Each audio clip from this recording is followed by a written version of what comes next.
And we're back to learning JavaScript. Let's talk a bit more about the plus operator and a principle called concatenation. So this operator cannot only be used in math operations. Here, for example, we have x plus y, 7 plus 12 equals 19 as a sum. But what if we turn 7 into hello and 12 into world? Well, for now, it's going to vanish.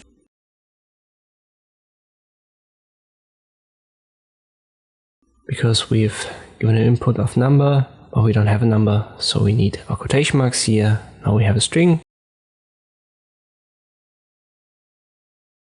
Let's try again. And here it says world hello, because we have x plus y, x is world, y is hello. Let me reverse the order. Now we have hello world. So as you can see, you can also use the plus sign to connect strings. And even if I make that now 7 and 12 and I keep the quotation marks, we don't have 19, we have 7 and then 12. So the quotation marks indicate that we have a string, and therefore this plus sign is not a math operator anymore. It can't really add two strings the way it does with numbers. It simply attaches them to one another. So this is not the sum anymore. Let me call that Z.